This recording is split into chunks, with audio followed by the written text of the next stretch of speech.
Welcome to the Fox 25 post-game show. Here are your hosts, Myron Patton, Sam Gannett, and Curtis Fitzpatrick. Hello, everybody, and welcome. Cowboys improved to 4-1 overall, 1-1 the Big 12 Conference with a 41-34 win over Texas Tech. A game where Mason Rudolph was the star, 376 yards passing, 3 touchdown passes, another 2 rushing. Next 30 minutes, we're going to be recapping the game with highlights. We'll go to the locker rooms and check in with Mike Gundy. We'll check in with Sam Gannon in Lubbock, Texas. But Curtis, first off, give us your opening thoughts of what we just saw. My opening thoughts, if you take away some of the early mistakes by OSU and some of the defensive penalties, if you just take away that stuff, and you can't do that in football, you would say OSU should have run away with this game, but they let Tech come back into the game. I think their offense kind of stalled a little bit in the fourth quarter, allowing the 3 and outs. Their defense got a little tired. Bad penalties by the OSU defense. It allowed Tech to get back in the game. But as you said, Mason Rudolph was the difference. He had the bad pick 6 early in the game. Outside of that, he was really, really good, including the rushing yards, 2 touchdowns on the ground. Let's go to the locker room. Mike Gundy has made his way to the podium. All you guys rolling? Okay.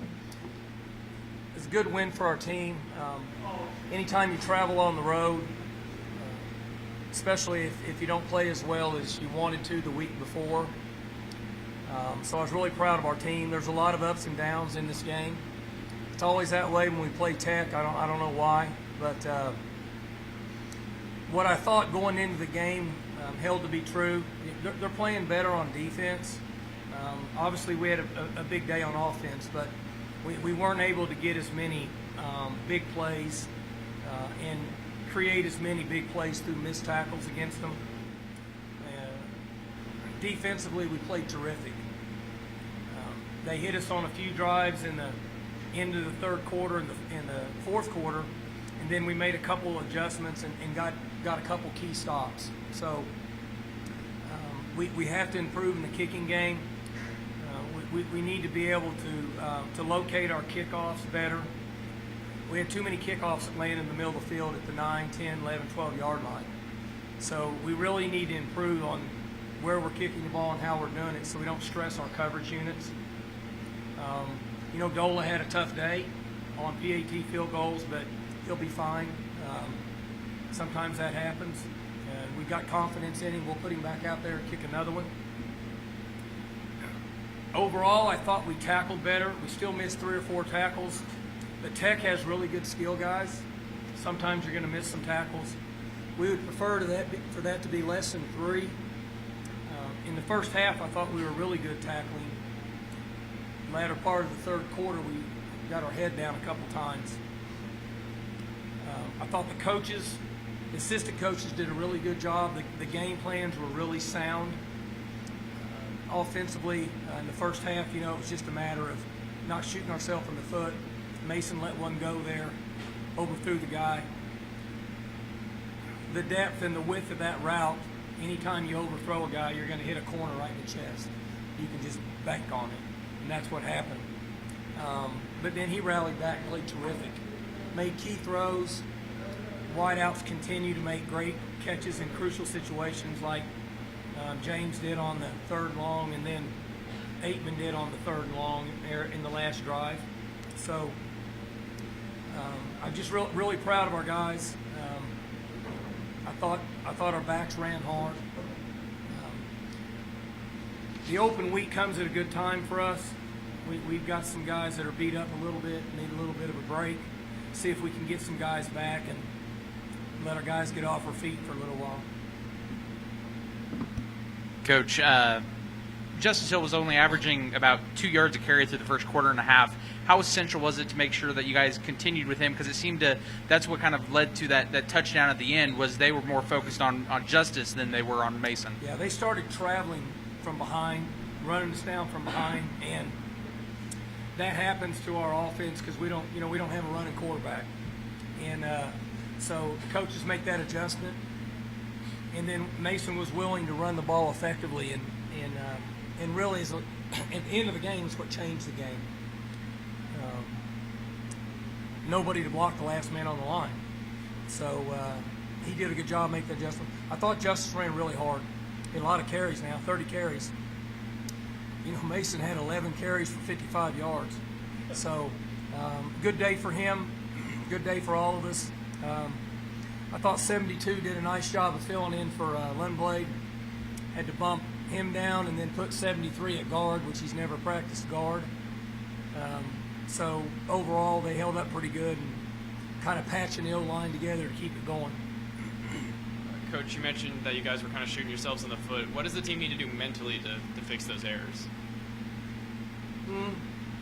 Really in the kicking game. With Mason overthrowing the ball down there, we're going to score going in, and instead you give them a score. Other than that, I don't think they had really slowed us down. And then by not converting field goals, chip shots, and things like that, it's kind of shooting yourself in the foot and just not capitalizing on making the game more than a two-score game. We had a chance to extend it out and really strain them, and we didn't do it. You had red zone problems today. What did you score when you got inside the 20? Yeah, we ended up in a 4th and 1 and a 4th and 2, and it just kind of fell that way. I don't really think it was anything other than we just ended up a little short. I probably should have gone for it the last time on 4th and 1 when we kicked the field goal, but we just need to do a better job of finishing drives. The one time they stopped us coming in down this way, I thought James could have made the catch in the end zone. We didn't. So, sometimes that happens. They rallied up. A couple times they dropped out and played a pure zone defense down there at a time they would mainly be in some sort of a man, kind of tricked us. So, but we do need to improve in that, that's for sure. Coach, speaking of James Washington, how important was it for you guys to get him the ball in the fourth quarter after not really touching it in the latter half of the second and third quarter? Well, just based on the way they play, and then one time when he caught the ball, they had a man on him and a man chasing him. Made an unbelievable catch. They used a lot of trap coverage on him, so Mason's got to go to other guys. That's just part of it, it's the way it is. You spoke of the defense. They only scored 2 touchdowns in their final 9 drives in the game. I mean, how important of a turnaround is that for your defense after last week when they couldn't get off the field? I thought our defense played really well. You take away the pick 6, so you keep them, you're holding them at 26 points or 25, whatever it is, out here, pretty good. We've got room for improvement, but what we did is they were 5 of 12 on third downs. So for us, that's a significant improvement, okay? And so that's a nice job. 0 for 1 on fourth and 5 of 12 on third downs. And that's a big jump for us. Michael, you didn't want it to be this bad, but how gratifying is it you guys be put in a tense situation at the end, have to come through, and they did? Right. It is. And I was talking to Cliff before the game, and this league, there's going to be a lot of exciting games with the way everything is. And we got to have some resiliency. Chad Whitener was terrific as a leader. Magruder was terrific as a leader. Mason, obviously. And that's what you have to have. When you get in those games, you've got to have guys that can settle down and make a play in front of, on the road. And that's the value of having veteran players that have won a lot and been on the road and get it. Because when you're a young team, guys get big eyes and don't react very well. Mike, it seemed like in the second half they were finding lots of holes in the middle of the secondary. But there at the end, you did a lot of studying and blitzing, the very last drives. And pretty gutsy. I mean, what was going through your head at that time?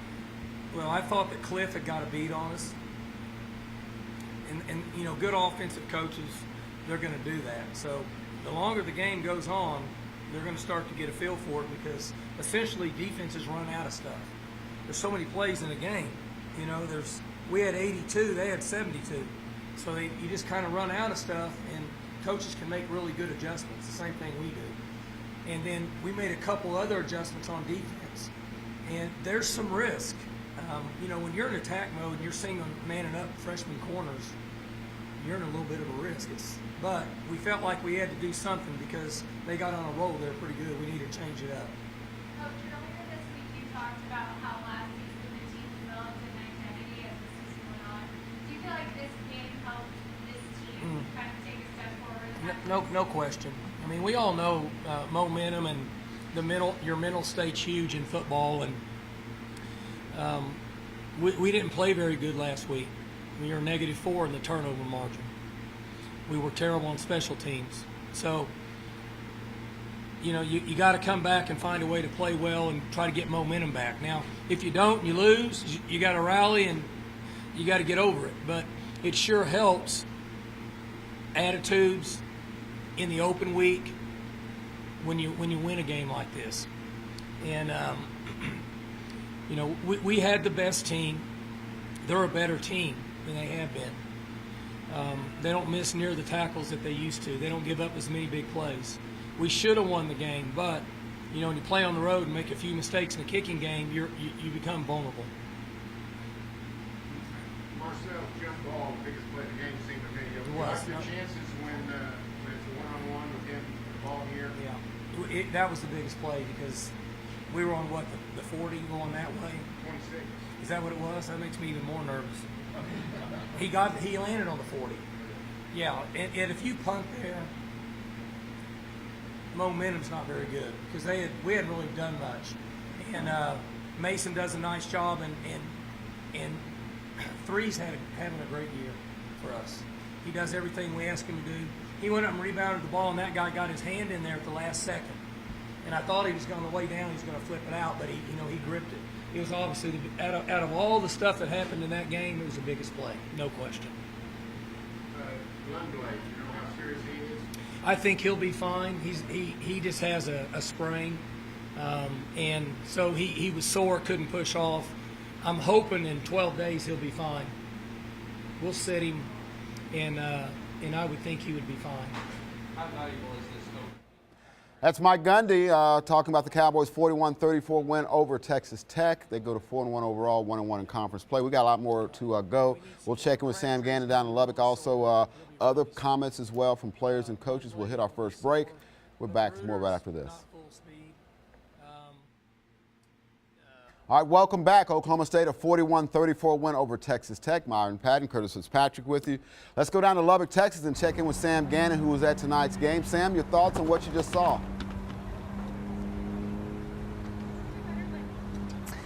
Well, like you guys had mentioned in the beginning of the show, it is always entertaining in Lubbock. I think we can always expect that when these two teams play. But bottom line is the Cowboys came here to accomplish what they wanted to, and that was to leave Jones AT&T Stadium with a win. Just when the game ended, I was watching the players enter the tunnel, and I probably have never seen as much emotion as I did from OSU offensive coordinator Mike Yurcich, who was hugging Johnny Wilson, the offensive lineman who came in for the injured Brad Lundblade during the game. I mean, these guys were pumped up, really disappointed how they played last week at TCU.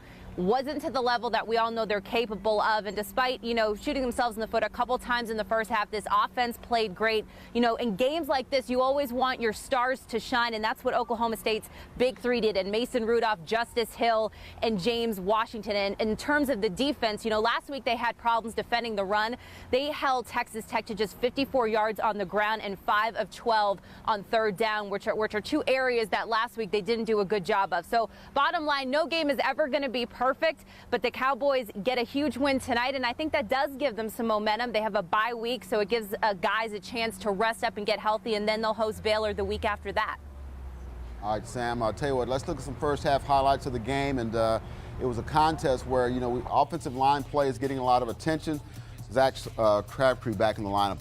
Big addition for him. He's back in the lineup playing hurt still. I mean, it's not like he's 100%, but he got out there, and he and those guys up front, and they suffered some more injuries, as you heard Mike Gundy talking about during the game.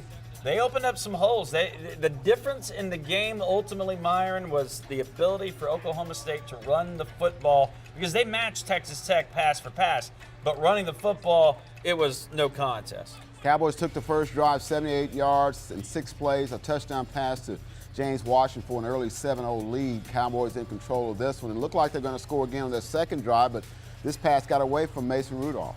one of the worst passes I've ever seen Mason Rudolph make. You know, last week against Texas Tech, that weird interception by the defensive lineman, but that one, I mean, he floated it right over the receiver, right in the hands, as Mike Gundy said. That cornerback's just sitting there every time you overthrow that wide receiver right there on the out.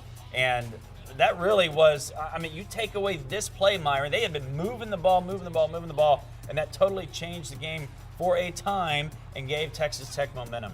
It really did. Cowboys missed a 22-yard field goal, and Texas Tech comes right out. They get the ball back. Kiki Kuti, the big 55-yard pass play there. Yeah, and another key is that, you know, this is their best weapon on offense, Kuti. He gets hurt later in the game and he's not available. So you wonder how Tech's offense might have looked with him in the game.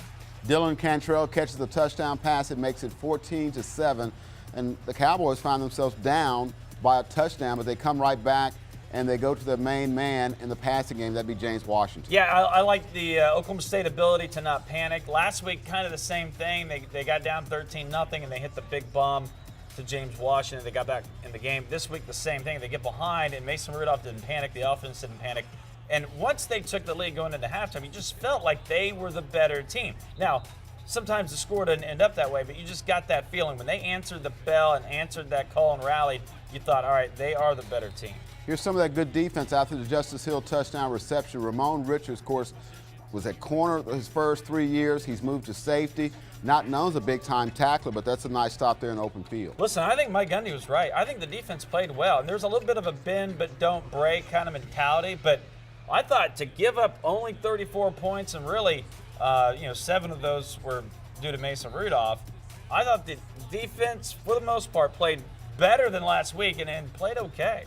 Mason Rudolph, again, looks like he's in trouble. Buying some time, he finds a wide-open Jalen McCluskey in the end zone, one of his 3 touchdown passes tonight. Mason Rudolph did a lot with his feet tonight. That buying time, finding the open receiver, as we'll see later in the game, a lot of yards on the ground, too. Interesting play right here. That's Cameron Batson with the catch around the former Millwood Falcon, but the thing that jumped out to me, I think people saw what happened to CeeDee Lamb. Had a chance to blow up Justin Phillips here. He lays up, gets in the way. Probably going to see a lot more of that. Going to see a lot more. The Cowboys are leading 21-17 at the half. Adrian Baker, though, some big plays to keep him out of the end zone and make him kick a field goal. Up by 4, in good shape. Absolutely big play. He got burned earlier, and they got the pass interference penalty, but then 2 plays in a row, including this one right here, helped keep them out of the end zone. Again, 21-17 at the half. We'll hit a break. We'll come back with second half highlights and more of our post-game show right after a short break.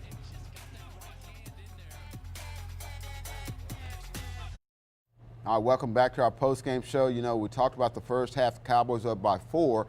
Second half, they looked like they were going to take control early. Yeah, and I thought, when they got out there, they started moving the ball again, and then would come up short. You thought, all right, something's weird here with the kicking game. Matt and Amendola did not have a good game, but OSU, I thought, moved the ball all night very effectively, and I thought keeping the ball on the ground. Justice Hill had 30 carries, Myron. You combine him with Mason Rudolph carrying the ball 11 times. OSU outrushed Texas Tech 221-54, and they outpassed. With Mason Rudolph and Shimanek, they got more yards in the passing game too. So that was the difference. What kept the game close? Bad penalties by the defense, the turnover from Rudolph, and the field goal mistakes. Other than that, OSU was clearly the better team in this game. Well, and you talk about the Justice Hill with 30 carries. It was just earlier this week, Mike Gundy said he wanted in the 18 to 20 range. He got 25 last week. He gets 30 this week. J.D. King, the backup, only gets 2 carries. We'll see if that continues the rest of the way. I don't think it can. I think you got to get J.D. King involved. Unless they just don't think he has the ability to carry the load, but I think you got to give him a few more carries. No doubt about it. We'll hit a break. Final thoughts on the Cowboys win right after this.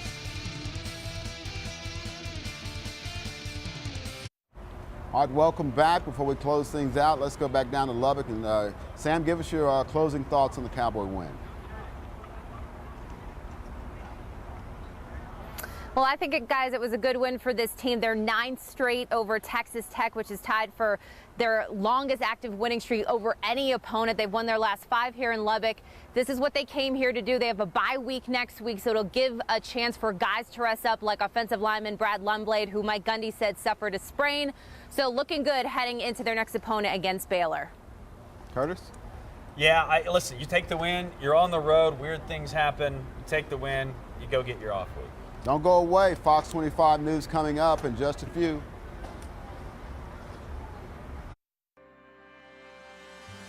From the Fox 25 studios in Oklahoma City, this is the Fox 25 Late Edition.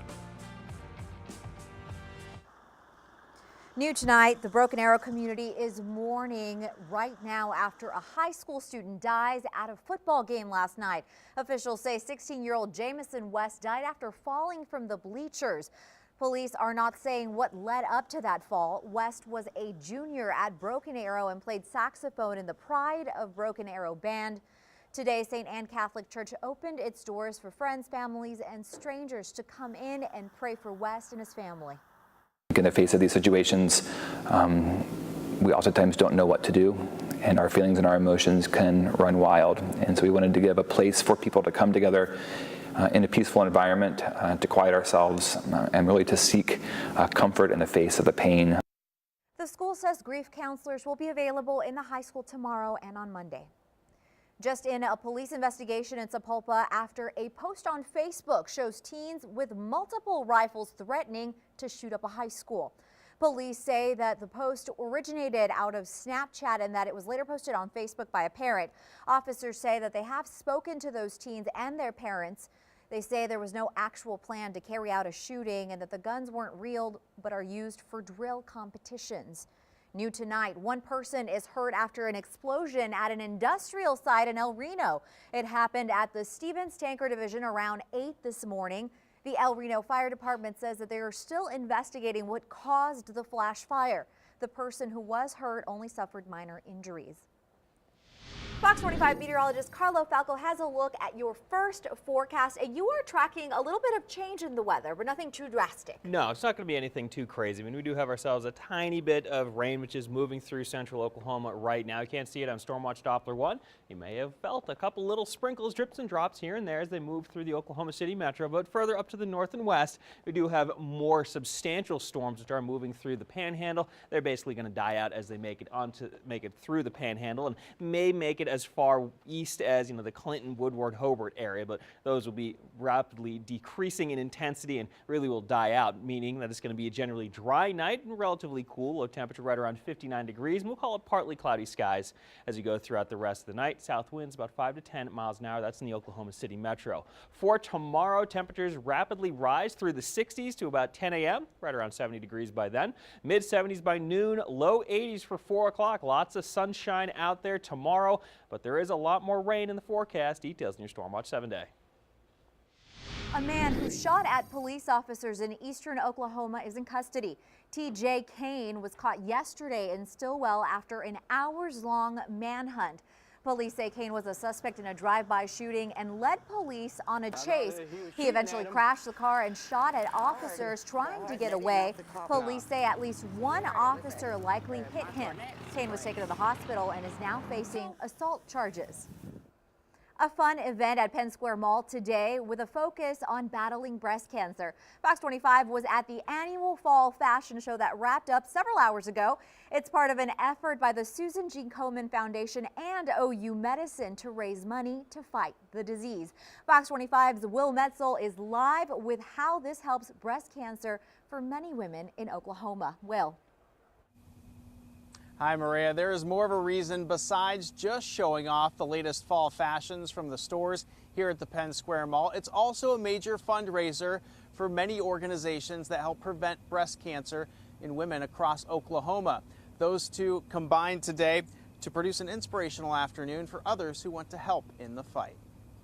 The fashions come down the runway at the Penn Square Mall on Saturday, but the cause wasn't just to draw awareness to what's available at some of the stores this fall. It's also to support breast cancer awareness by raising money for the Susan G. Komen Foundation. It is a lot of fun, it's vibrant, it's energetic, but then when you really think about the root cause of why we're doing this, it really just drives it home. Money is raised for the Komen Foundation by selling tickets into the VIP section, a silent auction, and discount tickets to stores in the mall. It's encouraging to see for 14-year breast cancer survivor Ginger Castleberry, who was one of the survivors honored before the show. I think the money we raise makes a difference. We can give services to those people that can't get services.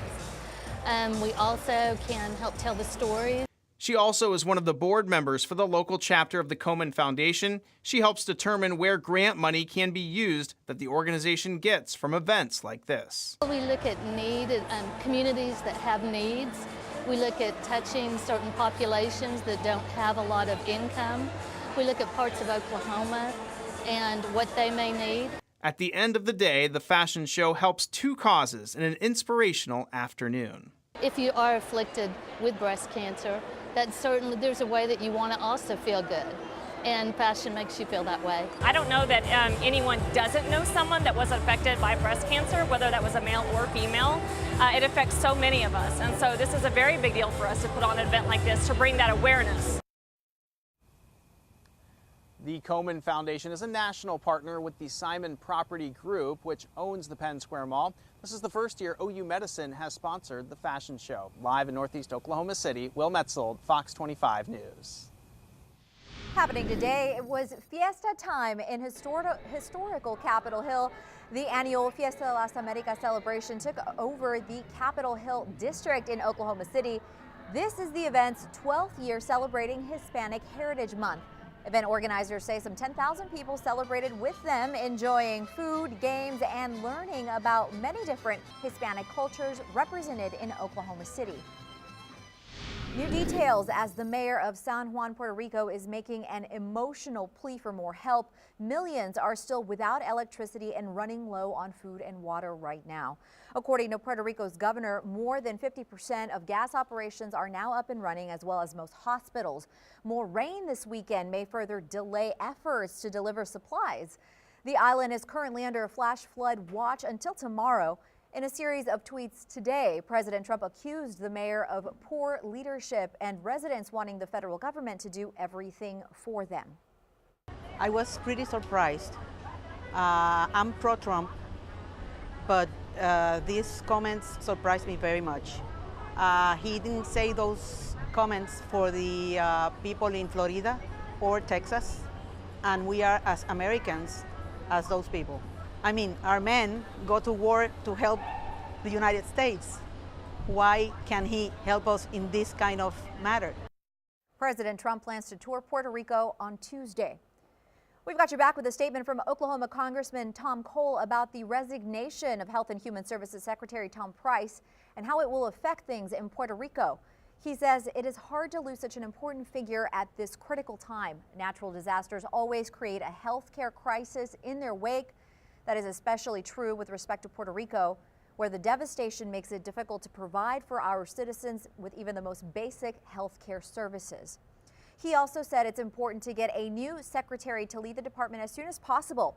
Price resigned yesterday after revelations he spent at least $400,000 in taxpayer money chartering private flights. Now some say several failed Republican attempts to repeal Obamacare could be at the heart of this move. Fox News correspondent Ellison Barber has more. There are new protocols if you're a member of the Trump administration and planning to travel.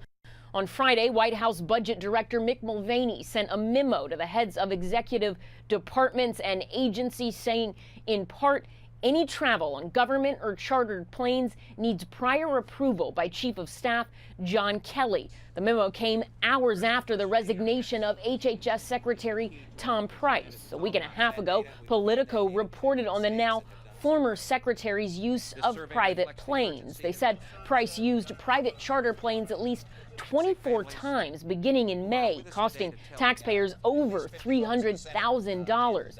Price said he'd pay back the cost of his seat on those flights, around $52,000, but after that, Politico found more questionable flights. Price defended the flights on special report the day before he resigned. These trips were approved through the normal process, so it was deemed appropriate, and that was the necessary way to be able to make my other obligations within the department. The president publicly expressed disappointment in Price. I'm not happy, okay?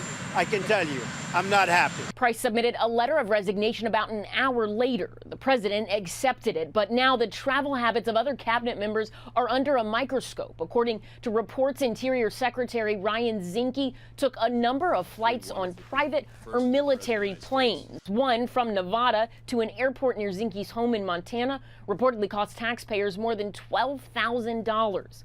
In Washington, I'm Ellison Barber, Fox News.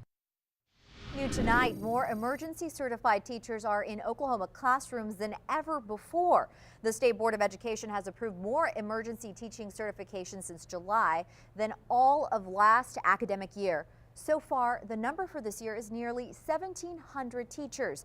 The certificates allow employees to teach for 2 years. It also lets people be hired before finishing training requirements or teach subjects in which they lack regular certification. Tonight, Alton Nolan remains in jail awaiting a sentence. Yesterday, he was found guilty of murder of beheading his co-worker at a Moore food plant in 2014. It was a relief for the victim's family and for another woman who survived that same attack. The defense said Nolan was mentally ill when he killed Colleen Hufford. It only took a jury about 2 hours to return with a guilty verdict. Especially after all the evidence that they've heard, you don't know how long it's going to be, but certainly I was glad that they were able to see it that quickly and come back with a verdict. Now the trial will move to the penalty phase. The same jury will sentence him on 5 counts of assault and then decide whether Nolan will receive the death penalty for the beheading. New tonight, a Metro man has been arrested after police say he exposed himself to an underage girl. The girl reported the incident to her church, who called authorities. Police say the girl was, quote, hanging out in the garage of her neighbor, Donald DeRosia, when it happened. Reports say DeRosia was drinking and exposed himself, then began touching the girl inappropriately. He's now facing a complaint of lewd acts with a child. A Metro shopping center is shutting down at the end of the next month. The company that operates Plaza Mayor, the old Crossroads Mall, making the announcement on Friday.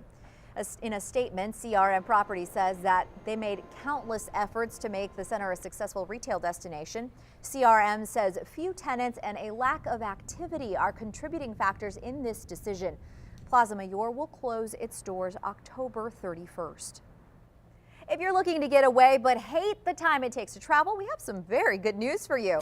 Coming up, the new technology in the works that could get you anywhere in the world in less than an hour.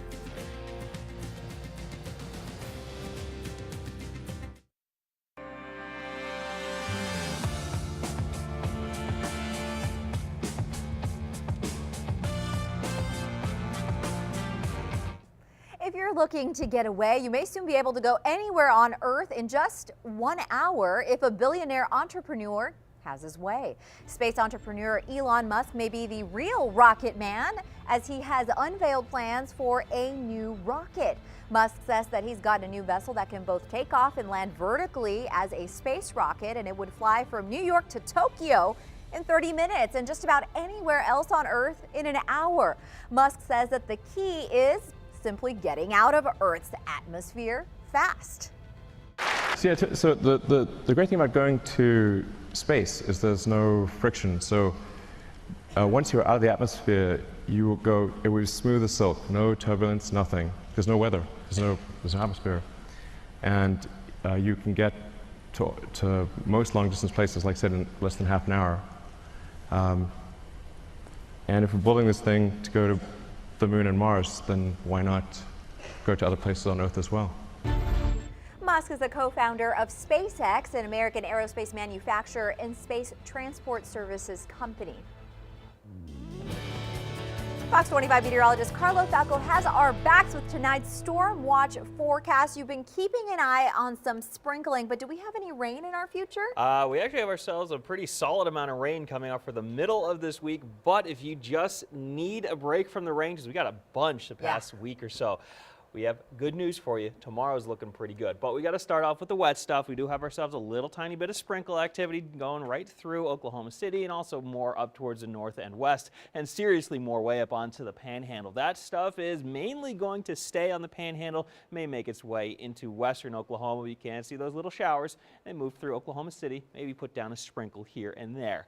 The rest of Oklahoma City's looking pretty nice. Fox 25 studios, mostly to partly cloudy on downtown as well. Mostly mostly to partly cloudy skies, but generally dry underneath those clouds. 59 degrees for your low temperature for tonight. Those temperatures are going to cool off, especially once you get outside of the Oklahoma City metro. But 60 degrees by 6 a.m. really isn't all that bad. Then we start to increase those clouds, but we're never really going to get mostly cloudy. We'll just call it, partly cloudy at best. 75 degrees by the time we get to noon. Still lots of sunshine around. It will be nice and warm, and those winds are going to start to kick up out of the south about 10 to 20 miles an hour. And that direction out of the south is really going to be a big thing you're going to have to watch for, especially as we get towards the middle of this week. Sunday morning Mass, no jacket needed. Temperatures right around 70 by 10 a.m. Going out after Mass, maybe noon tea time.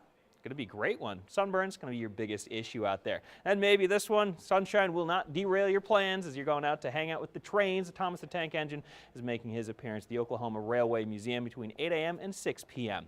Now we got to talk about the rain. High pressure just off to the east is keeping Oklahoma City dry, but also keeping that south wind around. But there's a ton of moisture down in the Gulf, and high pressure is going to shift off to the east. When that happens, it's going to push those winds around to the south, and they're going to really tap into that very deep, soupy moisture down into the Gulf and pull it right up in through central Oklahoma. And that means we're going to turn on the taps once again. Rain and clouds are going to be expected through the middle of this week. We do have a break from Sunday and Monday. Not really much of a chance for any rain at all. Tuesday night, we have a good chance for some rain, in the nighttime hours. Then Wednesday and Thursday, that looks like the main event before we get rid of it on Friday. 7-day forecast shows those clouds. They start in on Tuesday. They're going to be increasing in thickness throughout the day on Tuesday, so don't expect a whole lot of sunshine then. Temperatures fall with the increased cloud cover, 84 on Monday to 74 on Wednesday. Tonight, it's more than just NFL players getting involved in national anthem protests. Coming up, how some Texas cheerleaders are making their side heard and what fans had to say about it.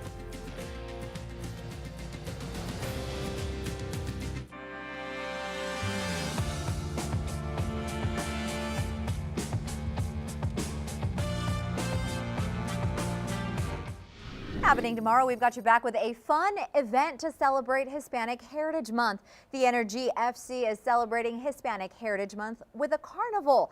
It's happening at Taft Stadium near Northwest 27th in May, starting at 11 a.m. There will be matches between youth soccer teams, a car show, food trucks, and perhaps my favorite, a taco eating contest.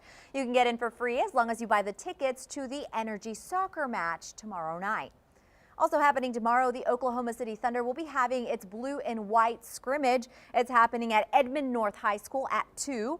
This is the 10th year the team has held this community practice. Rumble the Bison, the Thunder Girls, and the Storm Chasers will all be there. There will also be a Thunder Alley style celebration outside of the school starting at 11. Tickets to the scrimmage are being distributed by Edmond North High School, but you don't need a ticket for the Thunder Alley festivities. And Myron, you have some more Thunder news for us. That is right. I do have some more Thunder news for you. Of course, Russell Westbrook choosing to sign a 5-year extension with the Thunder has a lot of implications. One thing many wonder is how it affects guys like Carmelo Anthony and Paul George. Both can leave after the season if they want. Now, everybody knows that PG-13 has a strong interest in going to the Los Angeles Lakers, but he said at today's practice that Westbrook making a long-term commitment to Oklahoma City will play a factor in his decision. Well, I mean, we've been on an unbelievable start right now, him to be committed here, it says a lot, not only in us pairing together, but just knowing what type of dude Russ is and his values and his beliefs, and him being committed in this organization says a lot. And I'm one person that's enjoying it here, so I think when that time comes, the decision to be easier to make for myself. George added that he had a feeling Russell wanted to remain in Oklahoma City with the Thunder. New tonight, some high school cheerleaders in Texas are showing solidarity with NFL players taking a knee during the national anthem. The McCollum High School cheerleading squad knelt ahead of the school's football game in Austin last night, and many NFL players did the same ahead of their games last week. Other teams chose to lock their arms to stay in the locker room during the anthem as well. This after President Trump said that players who kneel during the anthem should be fired. McCollum fans said that they are okay with what the cheerleaders did. People can do what they want to do. I wouldn't do it, but they have the right to do it if they want to do it. I think it's their right. I'm fine with it. I don't have a problem. The kneeling was first started by former NFL quarterback Colin Kaepernick last year. He said that he was taking a stand against social and racial injustice. This week on Full Measure, the cozy relationship between special interests and members of Congress. Colorado House Republican Ken Buck says he's making no friends in Washington by exposing how both parties put a price on key committee positions and force them to raise money. He tells us some of the shocking inside stories of transactional government. The deadly gang known as MS-13 is turning American neighborhoods into bloody battlegrounds. Our Lisa Fletcher goes to a city threatened by the gang and finds that our government is contributing to their growth. And we meet an unusual advocate for President Trump. He's no fan, but he says the media needs to start getting it right when it comes to covering the White House. Those stories and our regular look at government waste coming up Sunday on Full Measure. Well, tomorrow's going to be another nice day. We got temperatures starting off in the low 60s, lots of sunshine, light winds, and those winds start to kick up out of the south, and that's really going to kick those temperatures up through the 60s to about 72 degrees by 11 a.m. Pleasant, warm, and dry by about noon, mid-70s and low 80s for high temperatures. Lots of sunshine for tomorrow. Official high temperature right around 81 degrees. This one's getting screwed up because technically it is Monday right now. So your high temperature for Monday is 84 degrees. Your high temperature for tomorrow, 81. Time changes play funky things with these graphics. Tuesday and Wednesday, though, we do have a chance for showers and thunderstorms. Much better chance, higher chance for rain storms on Wednesday. 60% chance for showers then. 74 degrees, and then we clear things back out for Friday and Saturday. High temperatures back into the 80s, but a big cold front looking like it's coming in Friday into Saturday. Have a good night.